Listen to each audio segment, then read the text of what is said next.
boring. My name is Ryan Sadkoviak. Clinton, I'd say it's been a while since I've seen you since we haven't done a show since Wednesday, but I literally just saw you That was yesterday. last Monday, dude. We didn't do a show on Wednesday. It was last Monday. Oh my fuck, it's been 6 days. Yes, it's been 6 days. Wow. I am stupid. How are you tonight? I'm tired, man. I feel a little more tired today than I did upon my arrival yesterday. I feel, or I felt good last night, but I think that was energy of just being home versus like a full day today of being back home. And right around 1 o'clock when the Bengals are about to kick off, I probably because they suck, I started feeling pretty tired, probably because my body didn't want to waste time watching It's them play. a learned And then, response. yeah, and then tonight, getting closer to bedtime, I'm a little sleepy. But other than that, it was a fantastic trip. We'll get to that in just a minute. How are you, Mr. Ryan? I think I fell asleep on the couch during the what was the night SEC game last night? It was a Texas Texas, Georgia. Georgia. That's A right. waste of Or time is maybe what it was. maybe it was during the I don't know. I was falling asleep in the chair, and then my dad texted me at like 9 o'clock or something like that, and then I was awake and I was fine. But yeah, I was super tired yesterday. Very. Um, I just that was just 2 bad nights of sleep in a row on very uncomfortable beds, and it was good to be back in my own mattress. So that was nice. It was a great trip. I had a lot of fun. That's a beautiful part of the country, man. That's very nice. Rain notwithstanding. Yes, Thursday was when I got out there was a bit messy with rain, and I'm like, man, I'm happy it's not going to do this on Friday because it really took away from the beauty of the fall colors and everything Hmm. was just soaked. And my phone was on the fritz. I kind of found out a little reason why my phone I think was struggling. Ryan was I had took last week Elliot and I on Wednesday night before I left. He wanted to do some coloring before bed, and so we did it in his room. And he said, "Dad, he wanted to color Pokemon, so he's coloring Magikarp." And he said, "Daddy, can you pull up an image on your phone and leave it up so that I can see it so I can color it right?" I was like, "Okay." Well, I set my screen out timer to 10 minutes, and I never Oh changed it Jesus. back until now. So I think that's just been partially burning my battery, but I am due for a new phone. But I think it's been a teeny bit better since I put that back on 15 seconds. But yeah, it was a great trip, man. It was awesome to meet Dale. Dale, if you're checking this out, thank you so much for taking the time. You're 2 hours away from Eugene. That was really awesome of you to come meet us. Was very special to me, and I'm sure it was to Ryan. It was a Hmm. pleasure meeting your Hmm. wife as well. Track down pizza, very good. Had a wonderful undercarriage. My wife got a kick out of that when I was talking about undercarriage on a pizza, but Hey, Jesus. that stuff held firm. It was really good. The river walk was fantastic. It was absolutely beautiful. I'm glad we got to see that in the daylight, getting to go over the river as well. And just Autzen Stadium on the whole, 10 out of 10. Recommend if you get a chance to go watch Oregon play, whether it be a game they whip someone's ass like they did Minnesota, or you want to pay $500 to watch them play like Ohio State. Doesn't matter. Get out there because that crowd is pretty much loud from kickoff until it's done. They are energized. They packed the house the whole time. Shout was probably my favorite part of the game, just seeing the whole entire stadium get up and do that, as well as country roads. That was fantastic. The whole atmosphere was great. I loved it, man. I would love to go back again someday. It's on my to-do list to get my boys out there at some point. What was your thoughts on the whole just general experience before we break the game down? Well, if it gets that loud for Minnesota when they're up 28-6, I wonder what it's like when they're playing a legitimate. What it's going to be like this weekend when they're playing USC. That's going to be incredible. But your boy doesn't have that kind of money to be thrown around on not his football team, so we will Yeah. not be doing that. But no, it was fun. That's kind of I'm not. I'm sure we've talked about this on the show before. I'm just like not a go to games guy. I just don't like with. I think corporate television has completely ruined the in-game experience with the amount Three of and a half TV minute timeouts. timeouts every time. Yeah, we're fucking 6 minutes into that game and we've already had 3 full commercial breaks. That was pretty ridiculous. But I just like I don't. That's a story for another day. But whether it's, I mean, as a kid, growing up, the uniforms that was always cool. The nickname, the Autzen Zoo. You're playing the old college football video game, and you see, you got the toughest places to play. They're ranked, and you see the Autzen Zoo there. You see the colors, you see the shapes, you see the cool uniforms, you see the duck. You're like, oh, this is pretty cool. So that's like long for me been a place that I wanted to go visit. So to be able to do that, that was a lot of fun. To check out the Pacific Northwest area of the country that I just have not been to all that often. I think I went to Seattle when I was like 16. Don't really remember a whole lot of that, but to get to spend a night in Seattle was cool. The Kraken Arena is fantastic. Getting to check that one. That's more of the bucket list one for me. I got my list up on the wall there. I think I'm now at 11 of the 32 active Nice. NHL arenas since we have to cross Phoenix off that list since they're not a thing anymore. But You can just refill that in with Utah. I have to go to Utah. I have the Coyotes puck sitting right there, and I will Well, not we get rid of it. screwed up. We could have done this. You brought up what we should have done. We should have done Friday. Well, you done Kraken Thursday, Friday night Oregon. Drove up to Seattle for Saturday to watch Washington murder Purdue, Oh, and then buddy, we should have also caught when we flew into Salt Lake a Utah Utah Mammoths game if it would Yeah, have what? played. Well, let's see here. Let's see. Do they play tonight? I don't know. They didn't play tonight. Did they play last night? Because I kind of thought about that yesterday too. I'm like, oh, what if I just stayed in Salt Lake? They did not play. Yeah, so we couldn't have Okay. done that. Could have got the Washington one in. Glad we didn't. I I believe it rained. no. I listen. I got to be honest with you, man. If I went Thursday flight to Seattle, Friday drive to Eugene, Saturday drive back to Seattle, Sunday flight home, I probably would have killed myself. That's too much travel, man. Yeah, That's not a that's a fun lot. drive. That was not a fun drive down. It did not help that it rained the first half and there was like standing water on the freeways in Seattle. That was a little jarring and uncomfortable in a shitty Toyota Corolla rental car. Dude, it's hilarious. Ryan arrives at the Airbnb guys on Friday for me to look out the door, and he's driving the exact same damn little tin foil car that I am, but a different color. A car that you could not, these are like essentially new cars that you could not plug your phone in to charge. Dude, my car had literally 307 Yeah. miles on it. I Mine had doubled the mileage on this 15,000, car.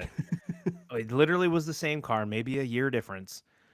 You had the touch screen and everything, but you couldn't use the navigation because it wasn't set up, and you couldn't plug your phone in. And I'm like, they literally called So Toyota. weird. I was So Avis and weird. budget. They called the phone and said, hey, give us the most basic ass car you can give us, but put a screen on it so it looks like they can use something and they can pay for it if they want. If you can give us not power windows, we'd take it. And they're like, no, we can't go back that far. And they're like, okay, we'll give you power windows. That's about the only new thing I had in that car. Yep. And it swayed whatever way the wind blew. You felt every single bump you hit. It was an absolute turd of power. Not that I was trying to race a rental car, anyways. And then getting out of that thing, dude, I've driven an SUV for years. And trying to climb up out of that car over the course of 2 days was absurd. I felt like I was 90 years old. I'm getting out of the car. It's like one of those, was it the Geico commercials, becoming your parents? You don't need to grunt when you sit down. Like, I was grunting to pull myself out of that car. But yeah, I will never own a Toyota Corolla in my life. You could give me the full souped up package and I still wouldn't take it. I'm a Toyota guy, just not a Corolla. I got a I RAV4. That's all I a got. guy before me, he came in, they got a CRV and the check engine light was on. He's like, I don't feel safe driving this. I want a different car. So I gave him a different car. But I heard the workers say they literally just did maintenance on it, but whoever did the maintenance didn't take the check engine light off. So they gave him a Toyota 4Runner. Ooh, What a freaking upgrade. those are nice. And I walk out because I didn't know what car the lady gave me. And I'm like, I got this bitch ass Toyota Corolla. And homeboy got a Toyota 4Runner. Like, what a joke. They did have a Mustang there. I'm sad that I didn't push for the Mustang. I'm sure that would have cost me a lot more That would money, have though. been a lot more money there, sir. Yeah, a lot more money. Well, let's start in Eugene for this game that was not really much of a game, but it could have been if that makes. I don't know if that makes sense. Oregon 42, Minnesota 13. Minnesota kind of had a chance to stay in this one early. You're down 14 nothing early in the second, and Oregon's in their own territory. They had third and a mile, and they ran this dumbass hook and Oh ladder my that God. ended up.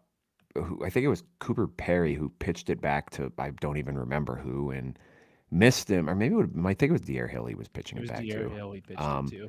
and he missed it. And then Deer Hill just did not jump for the ball at all. I don't know what he was doing, And but he didn't Minnesota. make an effort to recover it either. No, neither. No, that's what I mean. Like if he dove for it, he might have, could have at least knocked it out of bounds, maybe or something. But it just did not dive for the ball, and Minnesota recovers it, sets up a short field, but they can only get 3 there. And then on the very next drive, Noah Whittington just Beast mode. completely demoralized the entire Minnesota defense on a 40-yard touchdown run that maybe wasn't a touchdown, maybe was a touchdown. Fumbled it right before the goal line. I don't know that he had possession, but kind of tough to overturn that one on the field before he fumbled it out of the back of the end zone.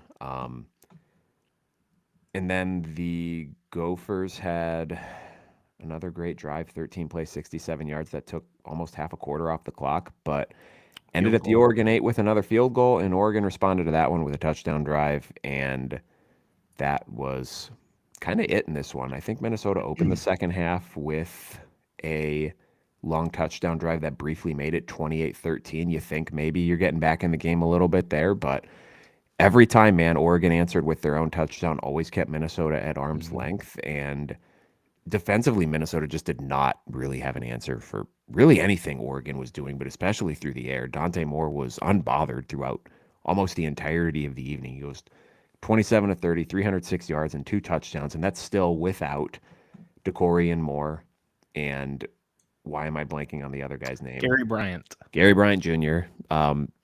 Rumblings throughout the week that maybe Evan Stewart was getting close to a return. He did not play in this game. They did get Kenyon Sadiq back, and he showed why he's probably going to be the first tight end taken in the draft. 8 catches, 96 yards, and a touchdown in this one. Oregon as a team spread the ball out through the run game. They had 179 yards rushing as a team on 30 carries, 4 touchdowns, including the beast mode by Noah Whittington. And offensively for Minnesota, it was pretty much Darius Taylor and nothing else. He had 97 total yards on 14 touches, 57 yards on 10 carries on the ground, 4 catches for 40 yards. But Minnesota, man, just could not get a lot going against this Oregon defense. Here was the Minnesota play-by-play or series by series. Punt, punt, field goal, punt, touchdown, punt, punt, punt. End of game. It's not going to get it done. Like when you're on the road facing I'm sure they're going to move when the rankings come out on Tuesday, but the number 8 team in the country, field goals don't win, man.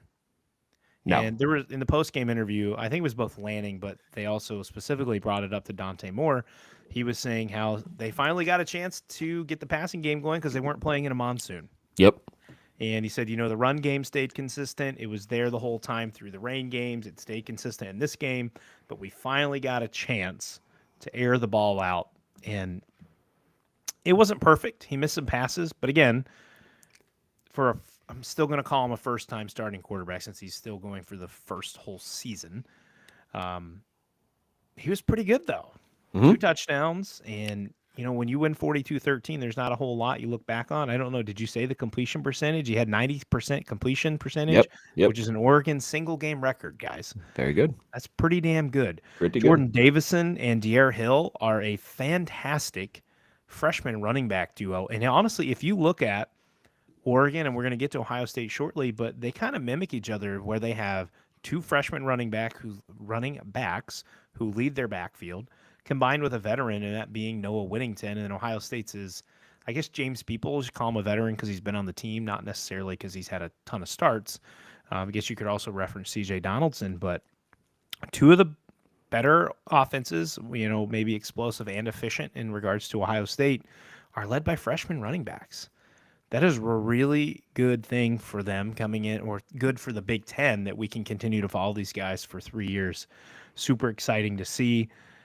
I want to pull up this quote here that I read from, here it is, PJ Fleck, post-game. The message was, this was to the team, row on, man.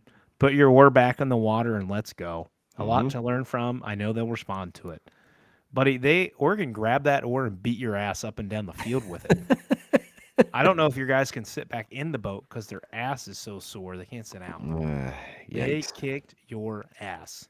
Yep. And it was exciting to get to see Darius Taylor work in person. Fantastic running back. When he's healthy, man, he's arguably one of the top backs in the Big Ten. Hmm. It's so much of an if. That's the problem, right? Like For what sure. soft tissue injury is going to get him.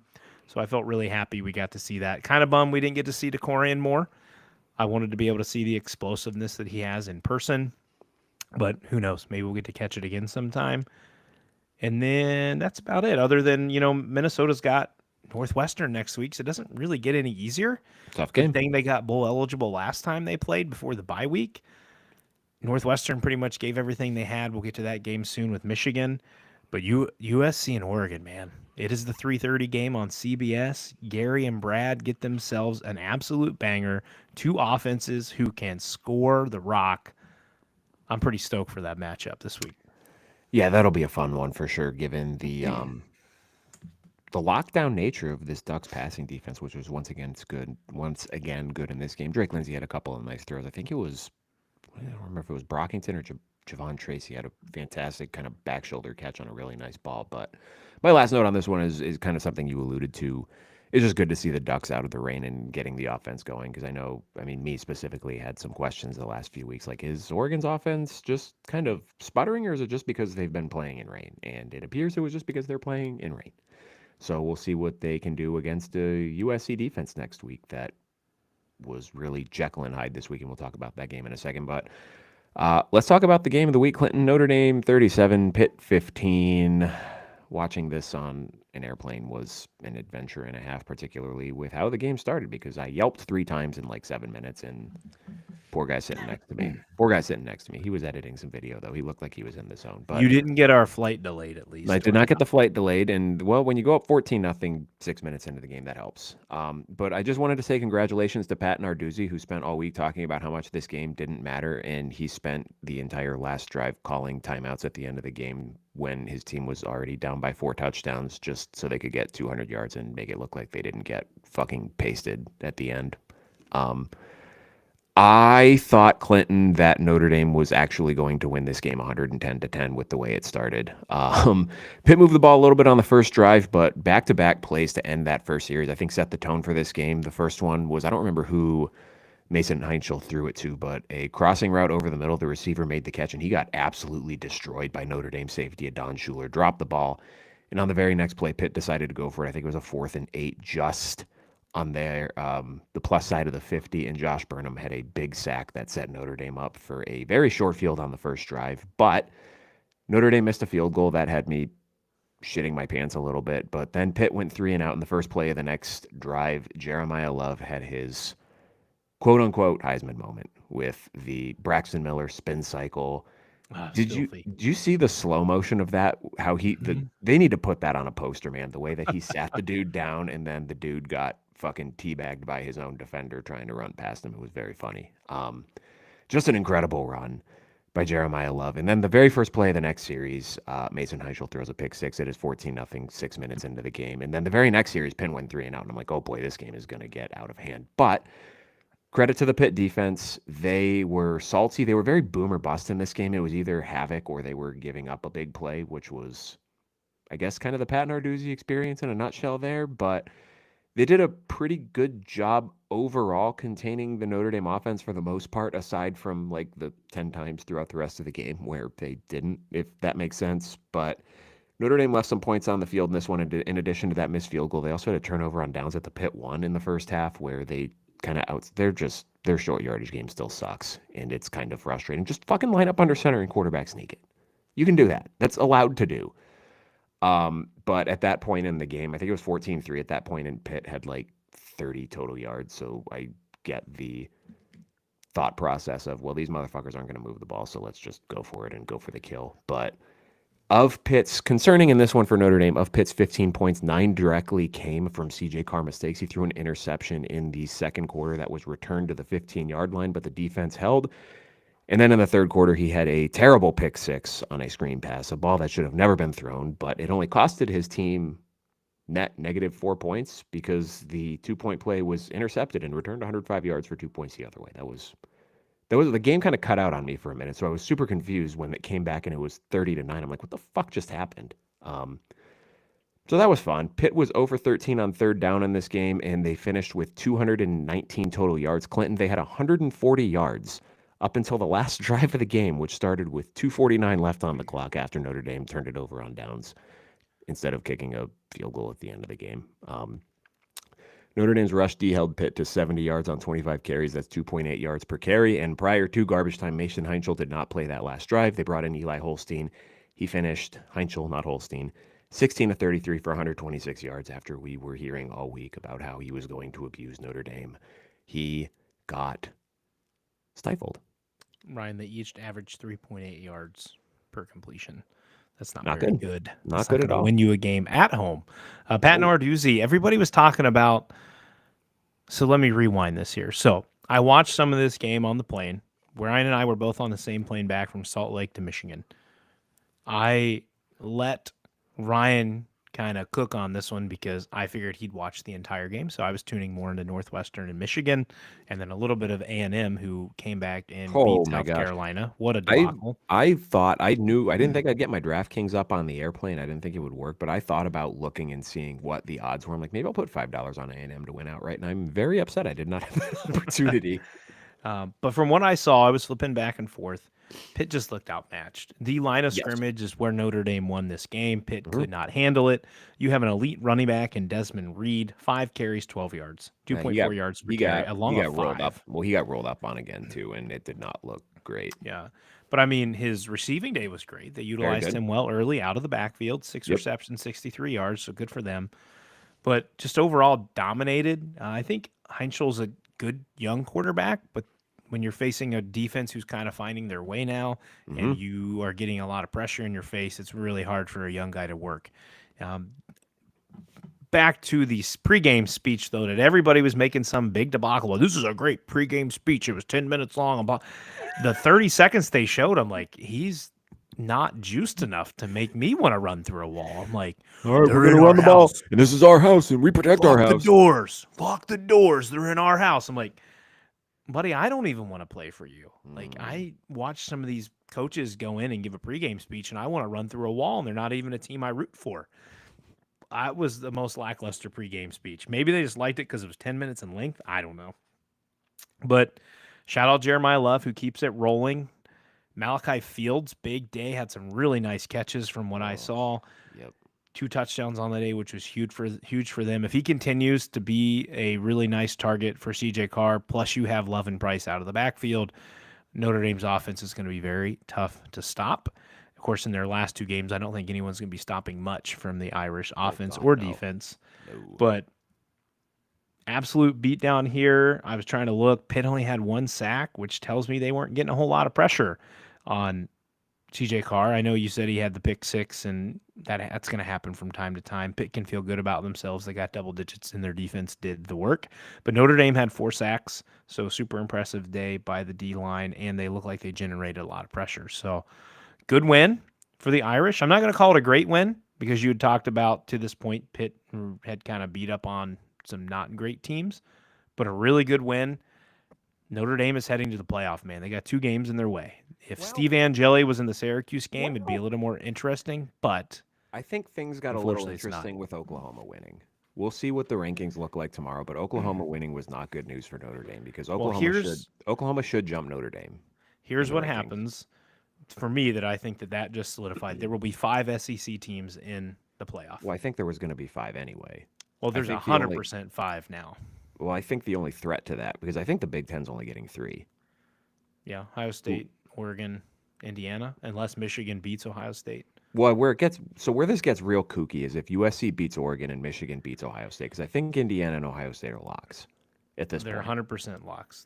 They can't lose more than 1 game. Ohio State's not going to lose to Rutgers, and Indiana's on a bye. If Oregon loses to USC but beats Washington and then USC wins its last game, I think it could get interesting. Oh, it's going to be real interesting. What do you get? Um, 5 bids from both schools? You going to leave the ACC out too? They don't have a high enough ranked. Well, that's the thing. You can't leave the ACC out. Well, you can remember because it's the highest conference No, it's the 5 highest ranked champion. conference. 5 highest ranked. Yeah. So what if? There's 5, so there's only 7 at Well, large. I guess you could technically get Miami they would be higher. Well, it Well, doesn't it's matter. USF lost, so the group of five is not going to be able to outdo. Other conferences aren't going to be ranked So high enough. the Big Ten and the SEC both can't get 5. There's not enough So who are you going to leave inventory. out then? That's what I'm saying. USC. That's where I'm saying it gets interesting because if you finish with 10-2 Michigan, 10-2 Oregon, 10-2 USC, 10-2 Notre Dame, 10-2 Alabama, 10-2 Oklahoma, I think those are all very reasonable records at this I because got your one Oklahoma. you're going to leave out. It's Michigan because Oklahoma beat Michigan head to head. Okay, but if Michigan's 10-2, they have the best win of the season, and their losses are to USC, a playoff bubble team, and Oklahoma, a playoff team. Well, they're not going to leave Bama out because Bama is. So that's what I'm saying. Bama. This there's still. I don't see a universe, and we'll talk about this with the Michigan game. I just I mean, I said the same thing a year ago and it was wrong. I just don't see how this version of Michigan beats this version of Ohio State. But They will if if all Jeremiah Smith and Carnell Tate don't play. if Michigan beats Ohio State, they are going to the playoff. Like, there's no doubt in my mind about that because they'll be top 15 heading into that game. You beat the number 1 team in the country, they will be in the top 10. Yeah.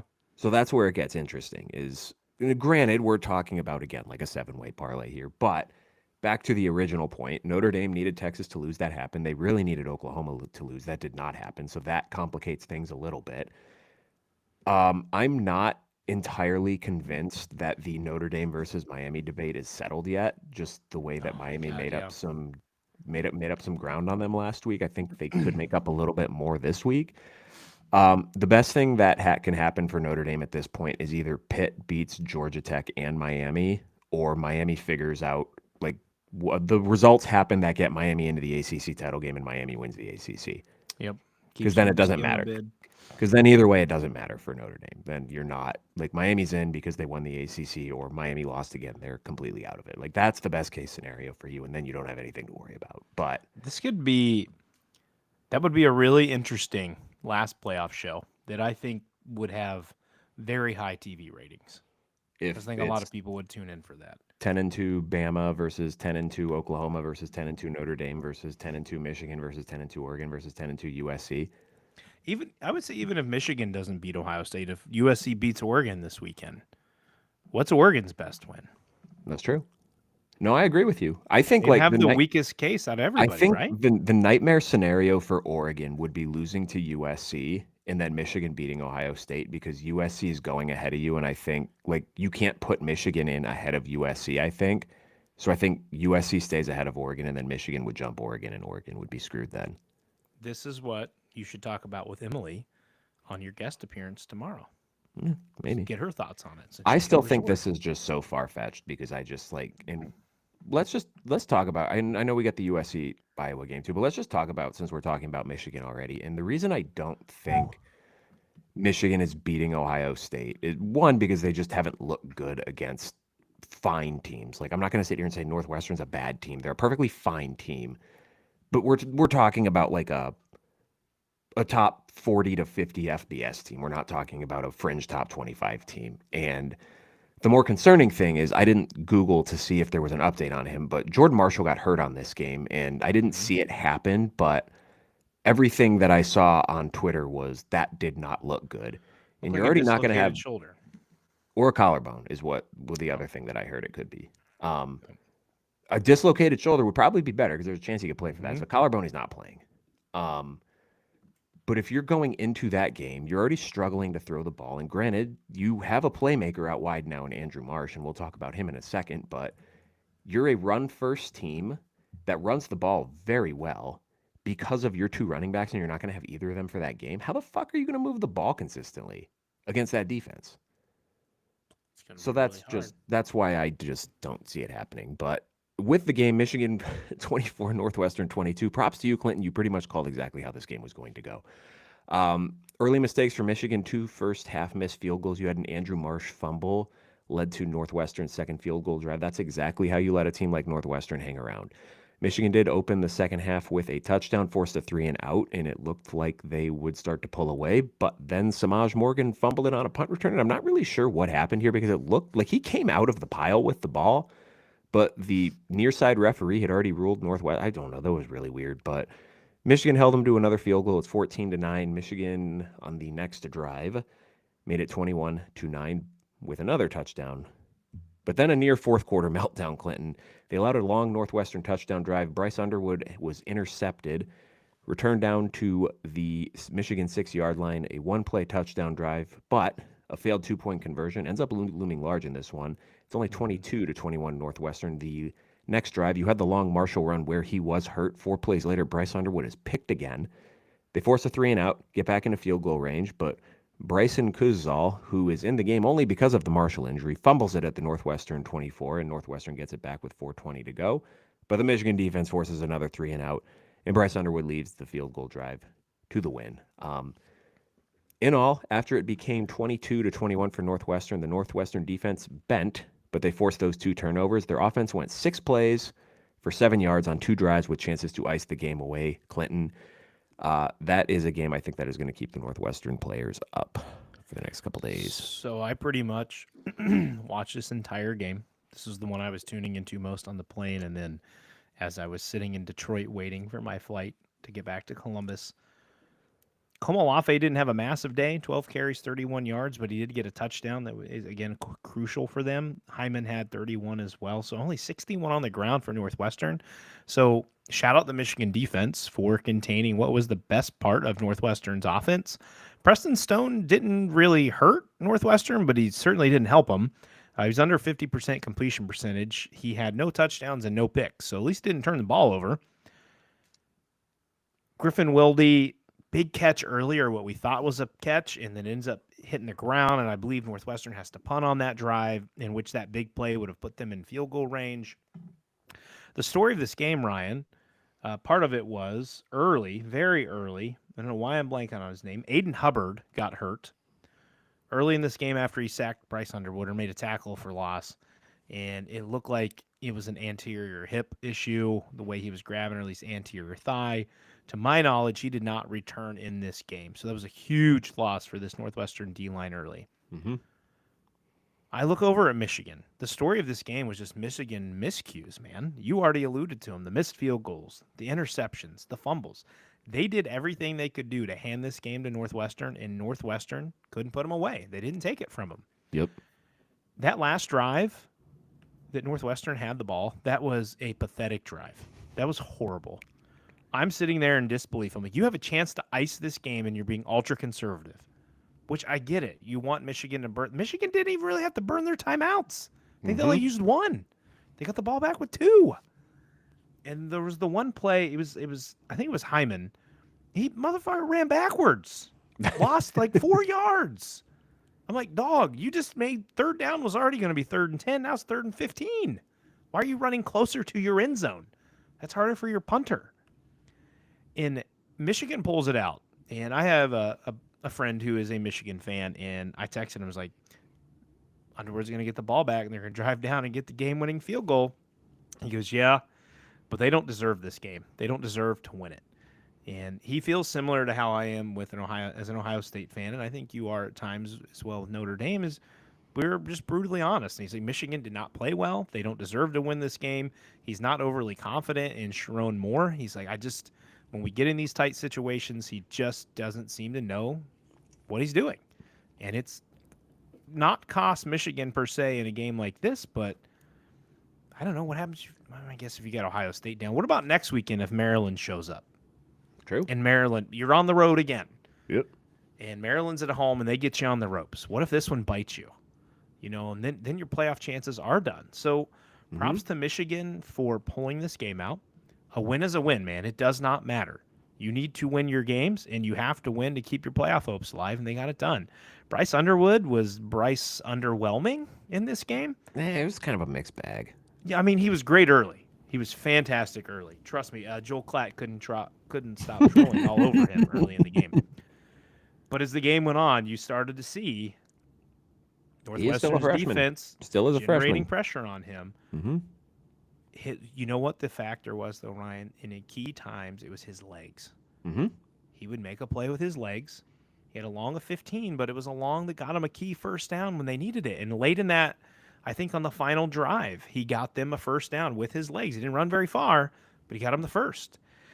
So that puts your defense in a bind, right? Knowing that he has a Sure. cannon, he's a bit inaccurate, but he can get the ball there. He's not going to short arm it very often. Michigan has a deadly run game, even without Marshall and Justice Haynes. I mean, I Cooper wouldn't. was No. okay.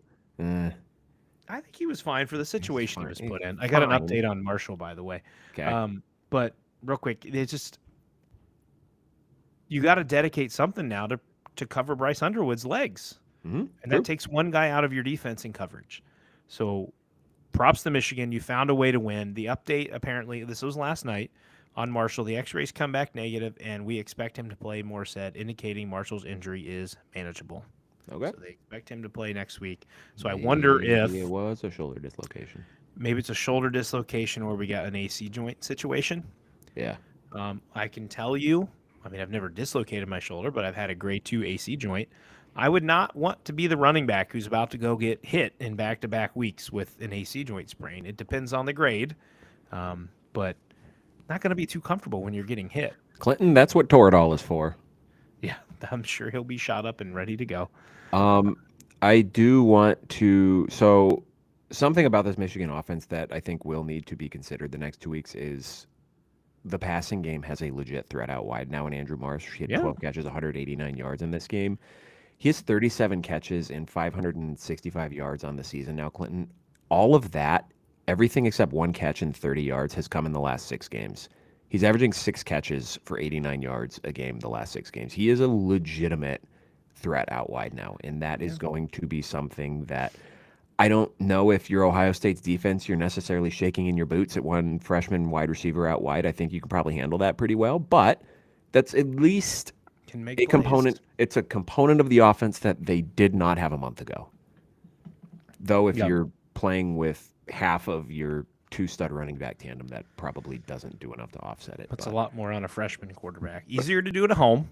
Michigan had a stupid play in this game. They early on tried to run a fake pitch back to Andrew Marsh, which was one of their fumbles that cost them the ball. Yep.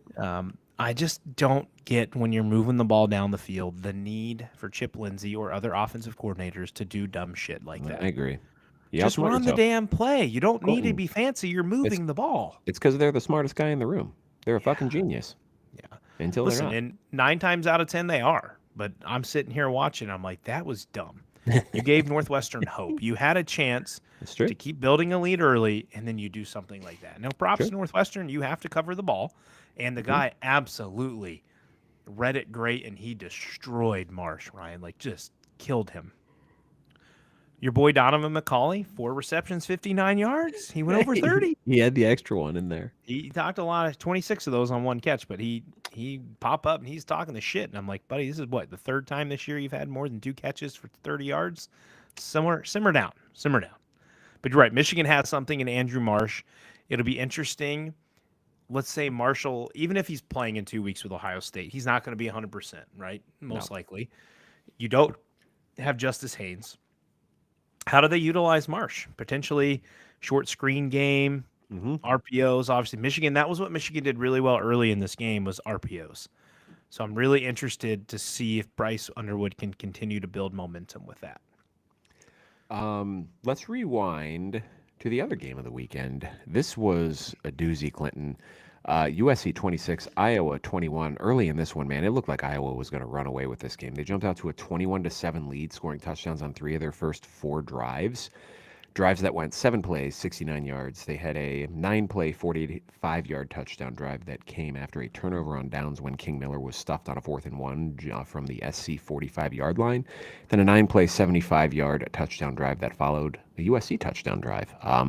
It was at this point, Clinton, that I tweeted out from our account that USC's defense is so embarrassing. From that point on, Iowa ran 28 plays. They had 128 yards. They threw an interception, and USC went on a 19-0 run to end the game. You are welcome, USC fans. The reverse jinx is undefeated. Unfortunately for Iowa, that interception was probably the game changer, and I don't know if you saw it, Clinton. It was the flukiest shit that I have ever seen. That was, I believe, was it late? I think it was early 3rd quarter. It was like midway through the 3rd quarter. I don't know. I was either in commute or doing something. I got to catch parts of this game We had a bit of when I was leaving the airport, I parked in the garage, and that was when this game was on, and I had it on through my car. The parking garages, when you went to go pay for your ticket, none of the credit card spots were working. The machines weren't working, so I couldn't leave. I was stuck behind a gate and very pissed off because I just wanted to go home. And I Oh, switched lanes once, and the lady comes over. She goes, "Oh, it's not working tonight. You can try that lane over there." I'm like, "I already moved once. I have to move again now?" Luckily, there weren't cars behind me, but I'm like, I shouldn't have to try 3 lanes for me to go home. So maybe that occurred in the time frame in which I was sitting there fuming for 10 minutes that I couldn't get my damn card to read. yeah. So anyway, Gronowski threw it, and I think it like I don't know if it bounced off his receiver's chest plate or like hit him in the knee, and it shot right back to a USC linebacker. Just the strangest bounce that I have seen. Um, and I think that was right after USC had scored to make it 21-19. They did not get the 2-point conversion. Um, and by that point, Iowa was at midfield, so they were moving the ball. It looked like they were going to score again to make it a 9-point game, but USC got the ball back. They scored, make it 26-21. Even with all of that, Iowa still had a chance at the end of this game. They had 4th and 6 from the USC 29 right at the 2-minute mark. Just a beautiful pass from Mark Gronowski to Caden Wheatgen. And if he wore a shoe size that was half a size smaller, it would have been a catch. He was out by the tip of his toe, and USC was able to run the clock out. I feel bad once again, Clinton, for Iowa fans. This is now 4 losses by a combined 15 points. I think it's Kelly Ford who does the what if rankings where he ranks teams where the result of every one score game is reversed. Iowa would be 9-1 right now if that were the case. They are 1-4 in 1-score games this year. You got to find a way to finish these games, man. Gronowski's stat line does not wow you. He was 12 of 19 for 132 yards, a touchdown, and a pick. He had 8 rushes for 32 yards on the ground, but it feels like he's getting better each week. It looks like he has better command of this offense. And I'm really bummed that he doesn't have another year in college because that would be a neat offense to watch next year after kind of getting him acclimated over the course of a full year, then a full spring ball with him presumably healthy to kind of go into year 2. Kind of like with like Riley Leonard at Notre Dame and the way that offense evolved over last year. Like, what would this offense look like in year 2? Would just like explode? Mark Gronowski, would you explode next year? But we'll never find out, and that kind of stinks. But Simplify it and get yourself a quarterback in there sooner who can do the same things. well, I think you recruit a fucking quarterback, man. Yeah. I think what Iowa has found is that maybe a guy, again, he's only 8 carries for 32 yards, but a quarterback who has some dynamic ability to him opens up their offense a little bit for them to be able to move and get some yards. Gronowski's still not elite with the pass game. And we talked about this last year, and I was going to go back to this one, Ryan, because I feel like it's a little more applicable, was Max Brosmer. Took a lot of time. Sure. It felt like yep. It's that FCS jump to the FBS, which is a challenge. And that kind of goes away from your Riley Leonard example. But some of these guys, you look at Bo Nix, he had 2 years with Oregon, and he exploded in his second year. For sure. Dylan Gabriel got one, but he was elite. Dylan Gabriel was also pretty damn good before he got there. Yep. But I think these FCS guys, barring, we can't say Cam Ward because Cam Ward was incarnate world, but he was 2 years at Washington State before he went to Miami. Yep. So it takes at least 2 years for these guys to make the change. Now, again, maybe if you had a Carson Wentz in college or like a Joe Flacco or somebody that would come up, that those are pretty exceptional guys. But for most of these dudes, I think it's going to take 2 years. So maybe you need to find and identify a young FCS quarterback, freshman or sophomore, and they play, and then you get them in your system for 2 years. And I think it benefits you because it's a shame if Gronowski's playing this way the entire season. Iowa's probably at least sitting 8-2. Props to the USC fans. We get some decent engagement with them on Twitter, and I feel like a lot of the time, if it's not them beating their own chest about how good they are, which hasn't been the case for 20 years, they gave props to Iowa, and almost every one of them, like, this Iowa team is tough, man. They're good. And Iowa's record's not going to show it. And I get we're going to argue at times about SEC Big Ten. Like, Iowa's tough, man. They play really good defense. And you're right. They came out and they punched USC in the face. I got off the plane and Xavier texted me and he goes, "This Iowa USC game right now is nuts." I'm like, "What's going on?" He goes, 21-0. It's like they're punching them in the face. I was like, "Holy shit, no Yeah. way. Not Mhm. It was possible." insane. And then they didn't They score were again. moving. Well, when USC What did Nick has Saban say? Like goat shit through a tin horn? That is what Iowa's offense was doing to yeah, USC's defense. but when you have a player like a Makai Lemon, it's hard to keep him Fuck, down yeah. for an entire game, man. 10 receptions, 153 yards, 1 touchdown. Jacoby Lane Unless contributing you're 7 for 65. Uh, unless you're Nebraska, yeah, that's right.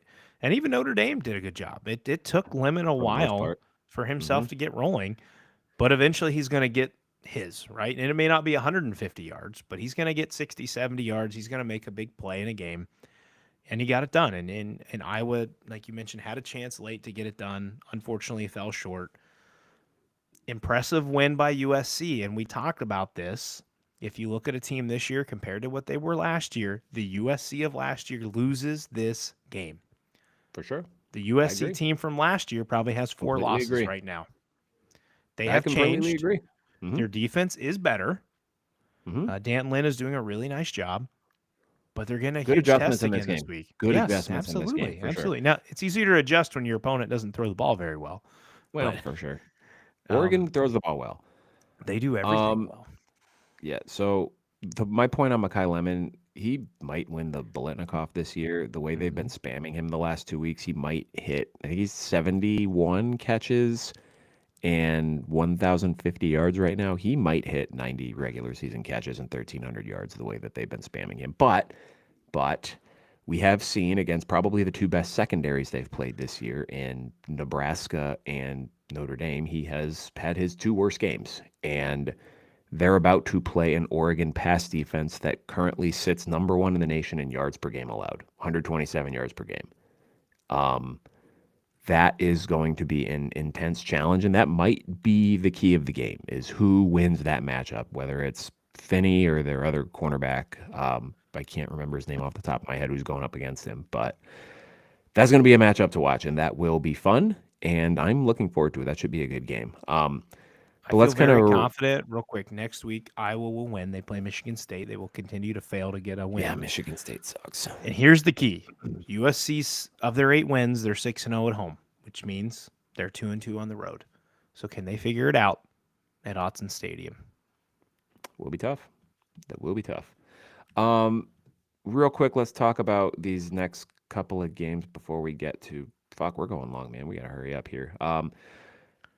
Indiana 31, Wisconsin 7. Indiana was just kind of farting around in the first half in this one. They allowed Wisconsin to open the game with a drive that took half of the first quarter off of the clock, but ended in a missed field goal. They responded with their own long touchdown drive and then a couple of traded punts, and the Badgers scored a touchdown. And this game was tied with like 3 minutes left in the first half, a 45-yard catch and run from Lance Mason. But a field goal drive for Indiana put them up 10-7 at the half, and then they opened the second half with a touchdown drive to get a little bit of breathing room there.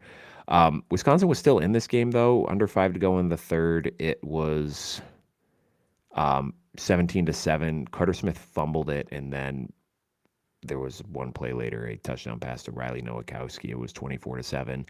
Just a weird, sleepy game for Indiana in this one. They really could not run the ball at all. Even if you take 83 out yards.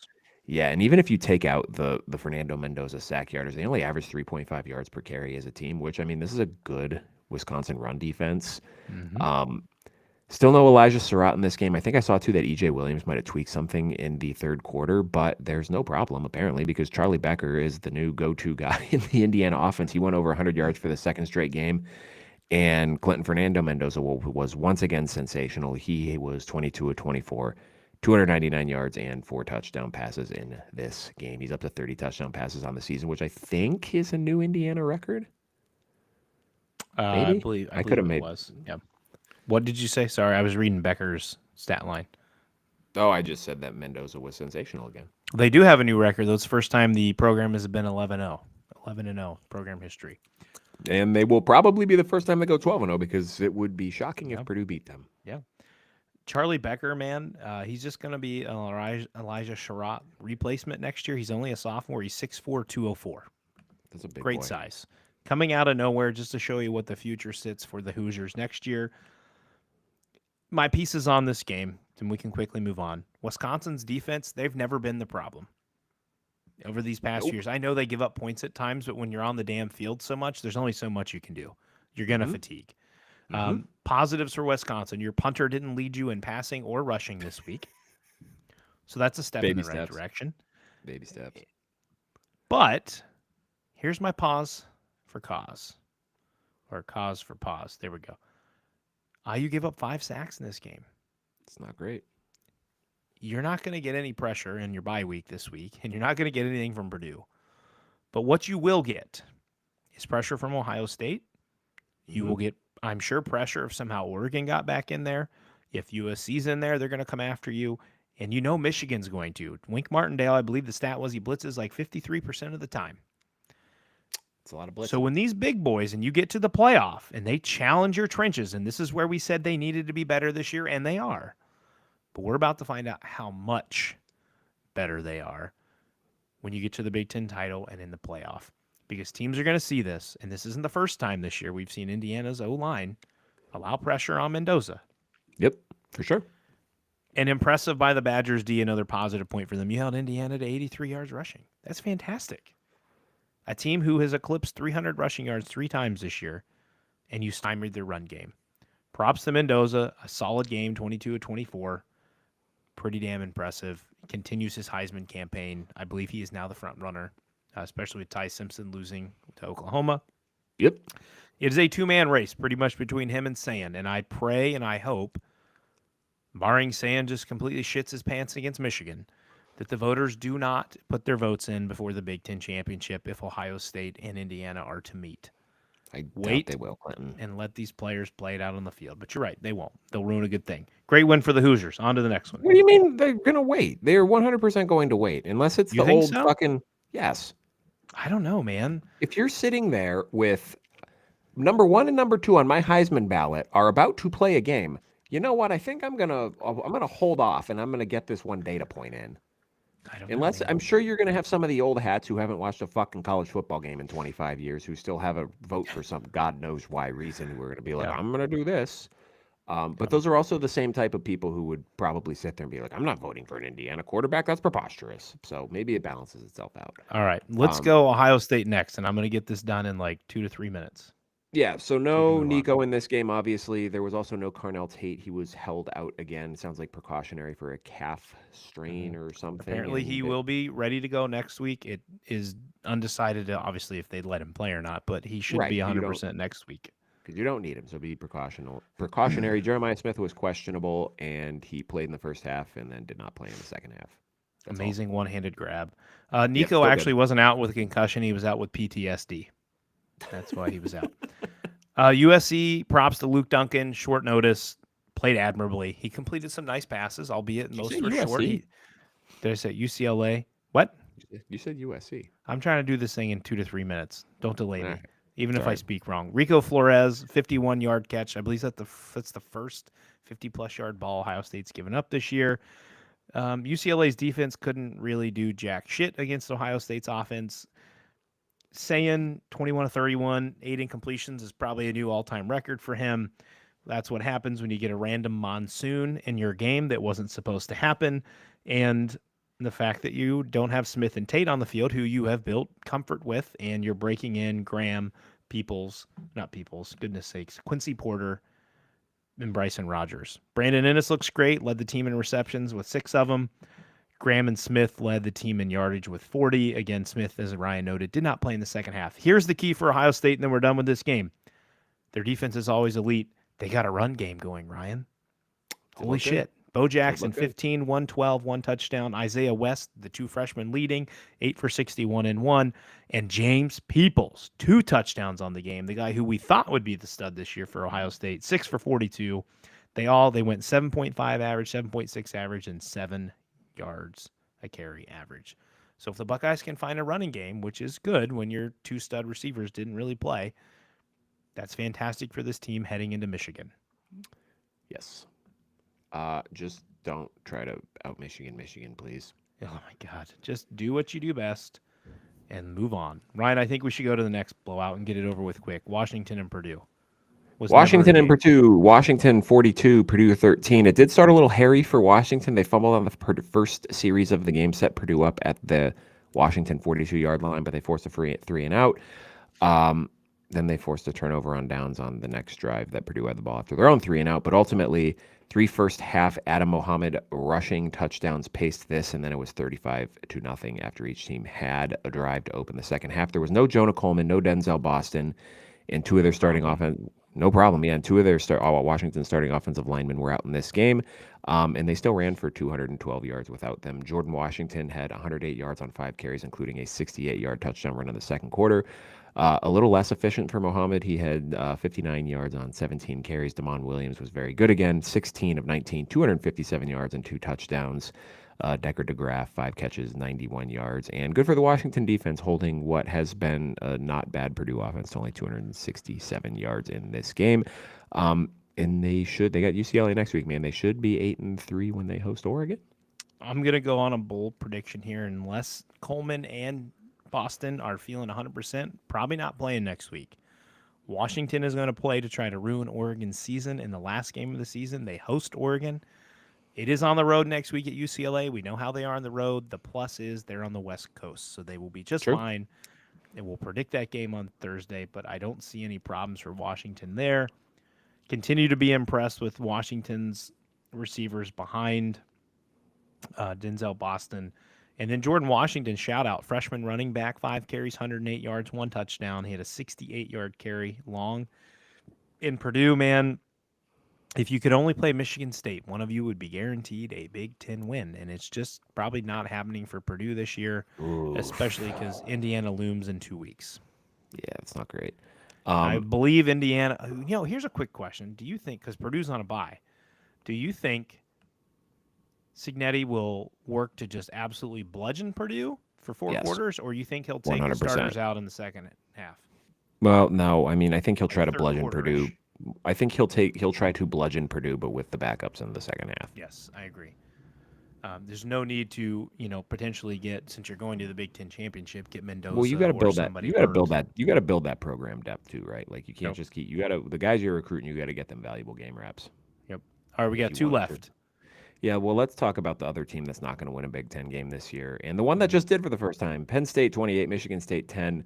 I think I said something on I guess Monday. I wrote Wednesday, but I clearly don't know when we did a show last week. That this game felt like the type of game to get Katron Allen going, and they did that. He had 25 carries, 181 yards, 2 touchdowns, his best game of the season. Devontae Ross had 2 catches, but both of them went for scores, a 75-yard touchdown and a 4-yard touchdown from Ethan Grunkemeyer. But otherwise, Clinton, there was just not much that was very aesthetically pleasing about this game. Michigan State struggled to do much of anything on offense. It turns out Alessio Milivojevic was not the silver bullet to unlocking the offense. He was 17 of 27 for 128 yards. Michigan State only had 229 yards in this game, and 57 of them came on the first play from scrimmage when Elijah Tout-Oliver ran in a touchdown from 57 yards out. I'm sure Penn State fans were probably sitting there saying, why are we never going to win a game when that happens? But it was mostly Penn State for the rest of the game after that. Sparty had a chance late after a long, and by long, I mean 13 plays, 76 yards, and 9 minutes and 5 seconds. Touchdown drive by Penn State made it 21-10.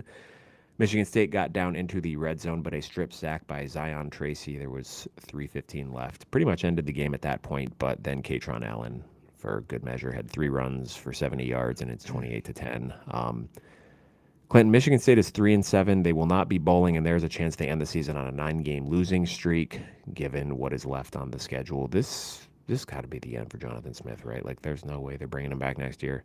My one Michigan State comment in this game is Jonathan Smith's going to be fired. There's a damn good chance of that. They are not going to run this back. Maybe find a way to keep Aiden Childs and Marsh. I don't know, but I don't think Smith is coming back. I think even if Smith comes back, they're not keeping Nick Marsh. He's going somewhere else. Yeah. Penn State, not a great day with Grunkemeyer, but Ryan, do you have the sound ready? Well, what sound? Oh, are we doing the... We'll just do it right now.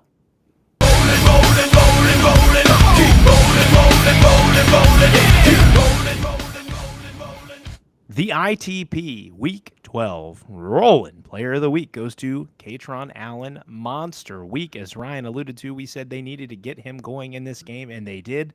Heavy lean on him, 25 carries, 181 yards, 7.2 yards per carry, 2 touchdowns, and a long of 42 yards.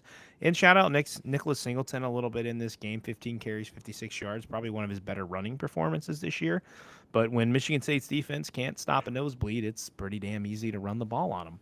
So Penn State finds positivity. It was the battle of the winless in the Big Ten. They get their first Big Ten win. As Ryan said, Michigan State most likely will not be winning a Big Ten game this year. Just doesn't feel in the cards for them. Penn State, glad you got one because you're probably not beating Nebraska this weekend. Well, you got a chance. Backup quarterback. Maybe it gives some life. Maybe. And then you're at Rutgers, which you should win. So potential to get 3 Big Ten wins, but I definitely think you beat Rutgers at the end of the year. You can still get to a bowl game. It will be tough, but you can do it. It'll be earned, and a positive note to the season. And apparently, quick update, James Franklin has been in talks with Virginia Tech, but inside information here says Virginia Tech gave him until tomorrow. You either make our decision and take this, or we're done with you. If you want to keep trying to run our money up just to give it to you because of Florida State, which is what it sounds like he really wants. Yeah, he's got a decision tomorrow. Yeah, he's definitely slow playing them because the problem is now Florida State's winning games, and I don't know if Mike Norvell's going to be fired. So Franklin might want to shit or get off the pot with Virginia Tech. So he's got a chance, man. Virginia Tech, they're down in the dumps. He's got a chance to bring this program back. Anything is up for them. They can't get any worse. Well, and then he can steal recruits from Penn State while he's there. I would say Florida State won one game. They are still 5-5 on the season. I mean, that's more games. They could go 7-5 because Florida stinks and NC State stinks, which would be a bowl game. And they have the win over Alabama. They do just need one of those. Yeah, that's true. If Alabama wins the national title, that'd be a fucking hilarious year. You went 6-6, but you beat the national champions. Yeah. I definitely did not. Yeah, I did not mean to talk about this game last, but I guess here we are. Illinois 24, Maryland 6. The key point in this game, late in the third quarter, Maryland forced a turnover on downs at their own 1 after Illinois ran 4 plays from the 1-yard line. There was a minute 31 left in the third at this point. They're down 21-6. They went on a 17-play, 95-yard drive that ended with a turnover on downs with 10:45 left in the game, when they also had 4 plays. Actually, they didn't have 4 plays at the 1. They had first and goal at the 3, and then lost a yard on a run, threw an incomplete pass, had a 1-yard run, and had it incomplete. Illinois responded with a long field goal drive that made it 24-6, which was the final margin here. They forced a 3-and-out and were able to kill the rest of the game. Great game from the Illini on the ground on this one. 225 yards as a team on 48 carries. Caden Fegan had 14 for 81. Khalil Valentine, 20 carries, 64 yards. 2 touchdown grabs for Hudson Clement in this game. He had 72 yards on 3 catches overall. Luke Altmaier was fine, 15 for 25, 172 yards. Touchdown. Got a rushing touchdown as well, 2 touchdowns through the air. Man, Maryland just cannot run the ball, and they use a lot of short passes to try and offset that, I guess. Malik Washington, 25 of 46, 238 yards and an interception. Clinton, that's 5.2 yards per attempt. That is just not an efficient pass game, which they have to do because they only ran it 18 times for 55 yards. So I don't know if it's like a Pep Hamilton offense thing or just the personnel is not very good thing or like a Mike Locksley doesn't just like to run the ball thing. They got to figure that shit out in the offseason if they're bringing Mike Locksley back, because you can't run an offense this way in the Big Ten. I don't know if it's so much a Locksley thing. When they had Hemby early on in his career, he was pretty good running the ball with them. Helps when Talia Tagovailoa is your quarterback. You got to get Malik Washington some weapons. I do not think Locksley gets fired because I think Maryland would be legit scared that Malik Washington is going somewhere else if they do. I'd agree. Yeah, I think 2022 Roman Hemby. Here, 2022 Roman Hemby had 188 carries for 989 yards and 10 touchdowns. So it's there. I think part of the problem is you're coming from what I believe was the worst graded offense. The worst graded offensive line in the Big Ten last year. So you're trying to patch those holes. You got a new offensive coordinator and you got a freshman quarterback. And your stud running back left and went to Indiana. Doesn't bode well for your run game. But I was reading over this, and maybe we need music for this at some point. But looking at over all the series here, it's field goal, punt, downs, touchdown, punt, punt, punt, punt, field goal, touchdown, punt, interception, interception, touchdown, punt, downs, downs, field goal, punt, end of game. That's insane. What a shit ass game to have actually watched. And I caught the part of the second half of this game, which is why I mentioned the Altmaier rushing touchdown. He was sneaky slithery on that one, man. He wound his way right through the hole, got in there, great touchdown run. The Illini should be trending well for 9-3, which I know some of them will be disappointed. We talked about this with Sonny early in the year. Like, could you really be disappointed with 9-3? Well, it's because, again, the outside noise of national media boosted them up so much and made them think they were a playoff lock. 9-3 is fantastic. Keep building on this momentum. You use it in the portal and you use it in recruiting. Yep. And Big Bert's got himself rolling here. They're not going to lose at Wisconsin next week. And as hard as Northwestern plays, that is a home game, senior day for Illinois. They are not going to lose that game to Northwestern. No, I agree. I'm with you. Probably. Cool. That was week 12. Our abridged. That wasn't even an abridged version. That was a long ass episode. So no show tomorrow night. No show tomorrow night. Still getting all of our shit together from coming back, but Ryan is going to make a guest appearance on an Oregon podcast tomorrow. Well, it's Big Ten Talk with Emily. With Emily Taylor. That's going to be 12 p.m. Eastern, lunchtime, 9 a.m. Pacific time for you West Coast people. Breakfast, lunch, brunch on a Monday. That sounds like fun. I don't know if she goes live or if she just. I think she said she goes live. I think she goes live. I've seen the show will go live. Chat will be live too. Yeah, chat will be live too. So come join us if you're on your lunch break or if you're waking up early or if you're like me and you took the day off tomorrow because you're smart and knew that you were going to feel like boiled doo-doo on Sunday night and need another 9 hours of sleep to rejuvenate. It'll be fun. Clinton won't be there. Clinton will be at work. I go to work at 10 tomorrow. I go late, but I'm not enough in time to be able to make this episode. So it's a bummer. Emily, if you're tuning in at all tonight, I appreciate the offer. Sorry that I couldn't be there. Hopefully we can look forward to getting both of us on with you in the future. But check that out, guys. Ryan, check that out, guys. Go support Emily and support Ryan when he's there. I'll tweet the link out if I remember. I probably will remember. Okay, that's all for tonight. We'll be back Thursday night, 9 p.m. Eastern Time. Follow us on Twitter, ITPCFB. That's where the YouTube channel is. Subscribe to the YouTube channel. Follow the show on Apple or Spotify or wherever you get your shows. Drop a rating and a review while you're there. It helps us grow the show. It helps us get our name out. If you've been listening to us for a long time and you have not yet rated the show, you should probably go do that because you like something about the show if you're still listening us to blather around after 67 minutes about bullshit that you probably watched yourself. So thank you. We appreciate it. And we will see you Thursday. Okay, thanks. Bye. See you.